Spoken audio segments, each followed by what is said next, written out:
Fala pessoal, aqui quem fala é o Vini, sejam bem-vindos a mais um vídeo. E neste vídeo eu vou falar sobre a próxima edição do UFC que acontece agora. No próximo sábado teremos muitos nomes brasileiros no card, incluindo na luta principal, onde teremos Gregory Rodrigues enfrentando o Jared Cannonier. O Cannonier que é o 7º do ranking, então oportunidade excelente para o brasileiro. Mas vamos começar com o horário, né? O card preliminar começa às 18 horas, às 6 da tarde do horário de Brasília, e o card principal às 21 horas, ou seja, às 9 horas da noite, também horário de Brasília. E antes de começar, já deixa o seu like aqui, que aí você não esquece, e já comenta também aí, enquanto você tá ouvindo eu falando, né? Já comenta aí embaixo quem você acha que vence a luta principal, o Robocop ou o Jared Cannonier. Bom, vamos lá. Primeira luta da noite, categoria peso galo, temos a Jaqueline Cavalcante, 13ª do ranking, enfrentando a Júlia Ávila, que é a 12ª, e a favorita, e bastante favorita, é a que está atrás no ranking. Ela tem 79% de favoritismo, ela paga R$1,24, enquanto a Júlia Ávila paga R$4,10. Lembrando que as cotações variam, e essas cotações são da Stake, a parceira oficial de apostas do UFC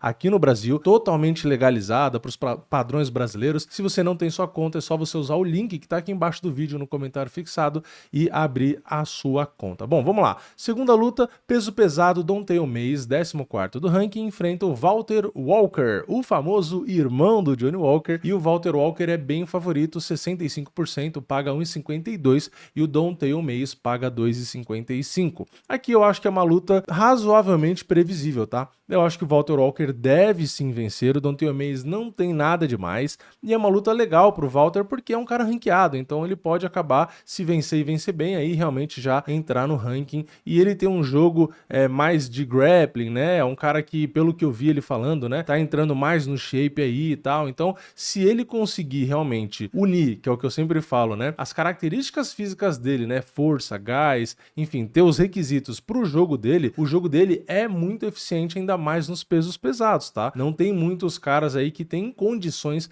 de enfrentar esse estilo de jogo. Então, se ele tiver no shape forte, com gás, cara, ele passa o carro em muita gente aí, tá? Eu acho que o Walter Walker, se realmente se dedicar aí, tem um caminho brilhante pela frente, né? Espero que dessa vez ele venha realmente numa versão já melhorada. O jogo eficiente no papel é muito bom, tá? Que é esse jogo de pressão, né? Esse jogo, esse antijogo, né? Esse jogo de anular, e ainda nos pesos pesados, que, pô, se ele consegue derrubar, ficar por cima, tem um ground and pound forte, as finalizações, enfim, tudo, os caras cansam, né? Então é um jogo bem legal para peso pesado. Difícil é você ter condições de realmente sustentar esse tipo de jogo, né? Mas vamos ver. Na próxima, peso galo, Elijah Smith, ou Elijah Smith, né, sei lá, enfrenta o Vince Morales, e o Smith tem 68% de favoritismo, paga R$1,42, e o Morales R$2,88. Na próxima, no meio médio, Gabriel Bonfim enfrenta Chaos Williams, e o Gabriel tem 67% de favoritismo, ele paga R$1,44, e o Chaos Williams R$2,80. Aqui, na teoria, né, é sempre bom falar, na teoria, é uma luta boa pro Gabriel, né? O Chaos Williams é um cara meio displicente ali e tal, o Gabriel é um lutador melhor, então eu concordo com o favoritismo, concordo com a margem também, né? Então, assim, eu vou falar, tá? Não é você, faz o que você quiser. Tem algumas lutas aqui que eu acho que até dá pra fazer uma múltipla legalzinha, né? Tipo o Walter Walker, era difícil de perder, o próprio Gabriel Bonfim, né? Acho que até se a gente for olhar no card principal, tem o Ismael, né, também, talvez dá pra colocar, mas enfim, eu acho que o Gabriel é mais garantido, né, contra o Chaos Williams do que o Ismael, mas enfim, a outra opção, entre outras lutas aí que eu já vou continuar falando, né, vamos por partes. Mas enfim, acho que o Gabriel deve vencer o Chaos Williams, ele é melhor, né, do que o Chaos Williams. Na próxima luta, no peso mosca, tem o Jesus Aguilar contra o Rafael Estevam. Aqui o Rafael é bem favorito, 76%, ele paga R$1,29, e o Jesus Aguilar R$3,65. E na penúltima luta do card preliminar, peso leve, Jared Gordon enfrenta o Cauê Fernandes, e o favorito é o Jared Gordon com R$1,54, 62%, né, de favoritismo, e o Cauê Fernandes paga R$2,50. O Jared Gordon é um cara, né, mais ou menos ali, meio estranho, enfim, eu sei lá, ele tá como favorito, mas não é um cara que eu confio muito não, tá? Então, não é o tipo da luta que eu botaria na múltipla, por exemplo, né? E na última luta do card preliminar, peso palha, Angela Hill, 13ª do ranking, enfrenta Kathleen Souza e a Angela Hill é favorita, pouca coisa, 54%, ela paga 1,79 e a Kathleen R$2,02. E entra no card principal, peso pena, Conor Matthews enfrenta o José Delgado e o Delgado é favorito com 78%, ele paga 1,42 e o Conor Matthews 2,88. E na segunda luta, peso médio, aqui agora uma luta bem legal, André Petroski enfrenta o nosso Rodolfo Vieira e o Rodolfo tem 67% de favoritismo, ele paga 1,47 e o Petroski 2,70. Uma luta bem legal, né? O Rodolfo é um cara que dispensa comentários, né? Na luta agarrada, realmente é muito bom. Tinha alguns probleminhas aí, né? No MMA, a gente sabe, tipo, às vezes ele se cansava porque ele ia com muita sede ao pote, às vezes também parecia um pouco de ansiedade, às vezes um pouco de receio de tomar alguns golpes na trocação, enfim, alguns detalhes ali que ele precisava dar uma ajustada, né? Mas aparentemente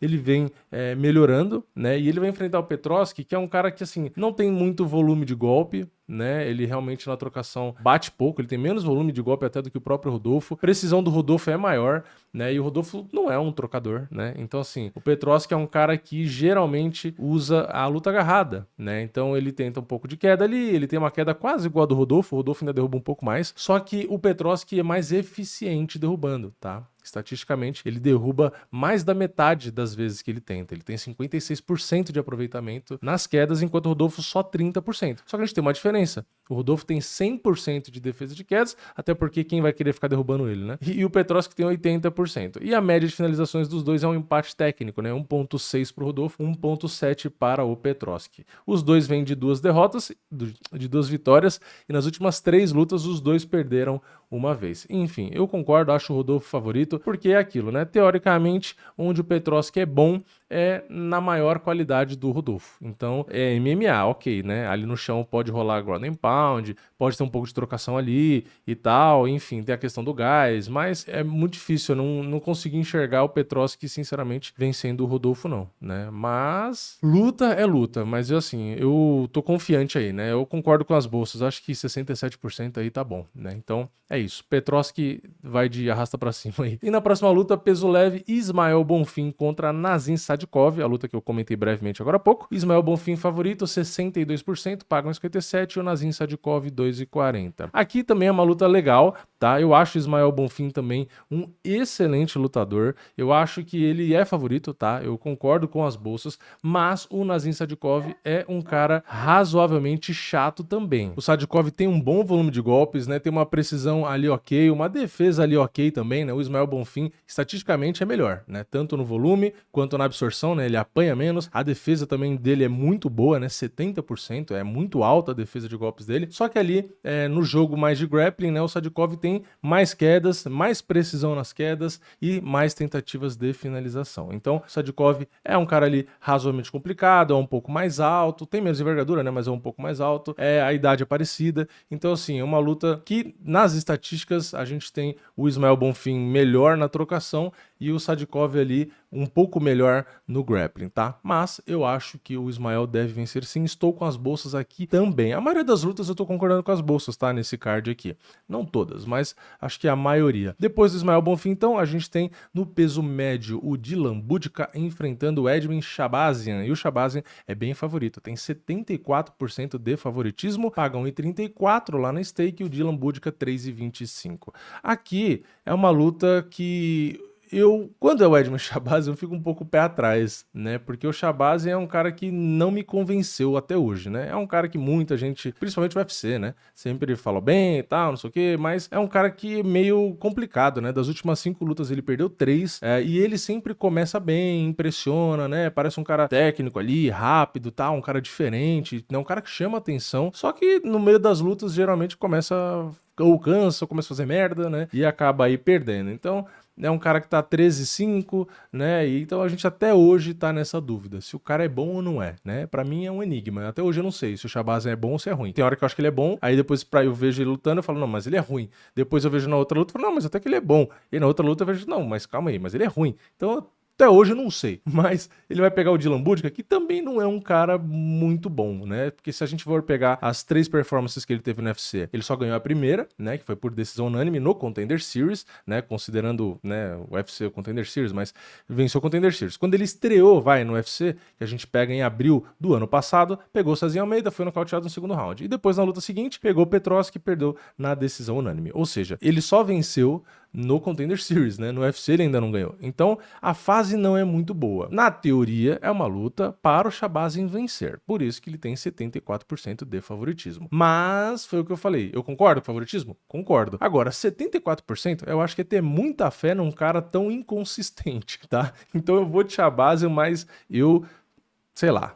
Eu fico meio assim, tá? Eu acho que se eu fosse um oddmaker aí, eu botaria menor esse percentual. O Dylan Budka não é muito bom também, mas o Shabazz, cara, se não acabar logo com a luta, sei lá, viu? Capaz de entregar até contra o coitado Budka aí. Mas enfim, vamos pra próxima luta. A gente tem na penúltima luta da noite, peso pena, Calvin Kattar, 10º do ranking, enfrentando o Youssef Zalal. E o cara fora do ranking tem 78% de favoritismo. Ele paga 1,24 e o Calvin Kattar paga impressionantes R$4,10.